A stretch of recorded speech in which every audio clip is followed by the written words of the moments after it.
ಶ್ರೀಧರ್ ಮತ್ತೆ ಮಾತಾಡಿಸ್ತೀನಿ. ಈ ಹಿಂದೆಯೂ ಪವಿತ್ರ ಗೌಡ ಮೇಲೆ ವಿಜಯಲಕ್ಷ್ಮಿ ಗರಂ ಆಗಿತ್ತು.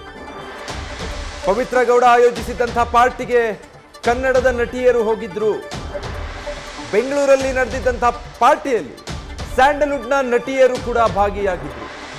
ಈ ವೇಳೆ ದರ್ಶನ್ ಪವಿತ್ರ ಗೌಡ ಜೊತೆಗಿದ್ದ ಫೋಟೋಗಳನ್ನ ಪೋಸ್ಟ್ ಮಾಡಿದ್ರು. ಸಾಮಾಜಿಕ ಜಾಲತಾಣದಲ್ಲಿ ಈ ನಟಿಯರು ಆ ಫೋಟೋಗಳನ್ನೆಲ್ಲ ಪೋಸ್ಟ್ ಮಾಡಿದ್ರು.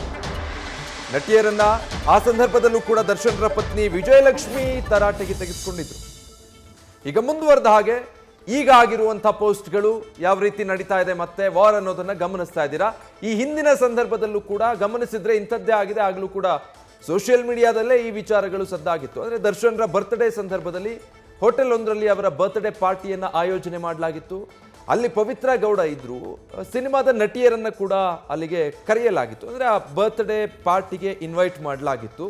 ಸೊ ನಟಿಯರು, ಸ್ಯಾಂಡ್ಲ್ವುಡ್ನ ನಟಿಯರು ಕೂಡ ಅಲ್ಲಿಗೆ ಬಂದಿದ್ರು. ಆ ಟೈಮಲ್ಲೂ ಕೂಡ ದರ್ಶನ್ರ ಜೊತೆಗಿರುವಂತಹ ಫೋಟೋಗಳನ್ನ ಪವಿತ್ರ ಗೌಡ ಪೋಸ್ಟ್ ಮಾಡಿರ್ತಾರೆ. ಅಷ್ಟೇ ಅಲ್ಲ, ಪಾರ್ಟಿಗೆ ಅಂತ ಬಂದಿದ್ದಂತಹ ನಟಿಯರು, ಚಾಲೆಂಜಿಂಗ್ ಸ್ಟಾರ್ ದರ್ಶನ್ರ ಜೊತೆಗೆ ಅವ್ರು ತಗೊಂಡಿದ್ದಂತಹ ಫೋಟೋವನ್ನು ಕೂಡ ಸೋಷಿಯಲ್ ಮೀಡಿಯಾದಲ್ಲಿ ಪೋಸ್ಟ್ ಮಾಡಿದ್ರು. ಆ ಸಂದರ್ಭದಲ್ಲೂ ಕೂಡ ಅದನ್ನ ವಿರೋಧಿಸಿ ವಿಜಯಲಕ್ಷ್ಮಿ ಅವರು ಆಗಲೂ ಅಸಮಾಧಾನ ವ್ಯಕ್ತಪಡಿಸಿದ್ರು. ಆ ಪೋಸ್ಟ್ಗಳ ವಿರುದ್ಧ ಇದೇ ರೀತಿಯಾಗಿ ಕಿಡಿಕಾರಿದ್ರು. ಆಗಾಗ ತಣ್ಣಗಾಗುತ್ತೆ, ಮತ್ತೆ ಮತ್ತೆ ಈ ವಿವಾದ ಸೋಷಿಯಲ್ ಮೀಡಿಯಾದಲ್ಲಿ ಮುನ್ನೆಲೆಗೆ ಬರುತ್ತೆ.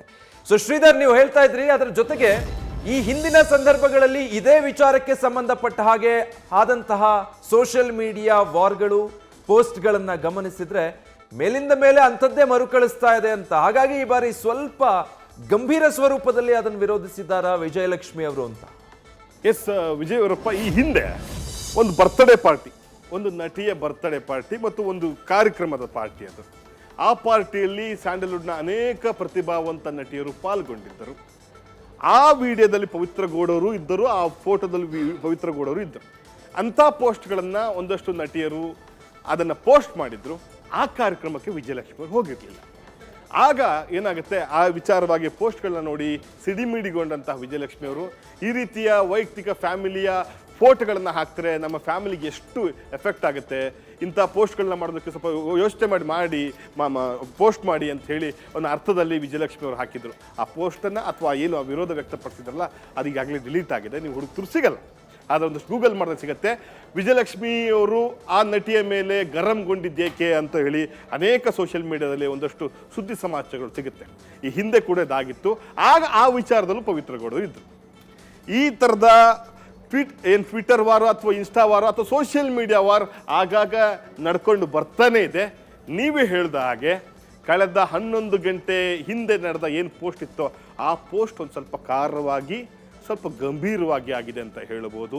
ಈ ವಿಚಾರವಾಗಿ ವಿಜಯಲಕ್ಷ್ಮಿ ಅವರು ಕಾನೂನು ಹೋರಾಟ ಮಾಡುತ್ತೀನಿ ಅನ್ನೋ ಅರ್ಥದಲ್ಲಿ ಒಂದಷ್ಟು ಸಾಲುಗಳನ್ನು ಬರೆದಿದ್ದಾರೆ.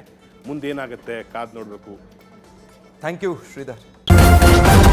ನ್ಯೂಸ್ ಫಸ್ಟ್, ನಿರ್ಭೀತಿಯಿಂದ ನಿಮ್ಮ ಪರವಾಗಿ.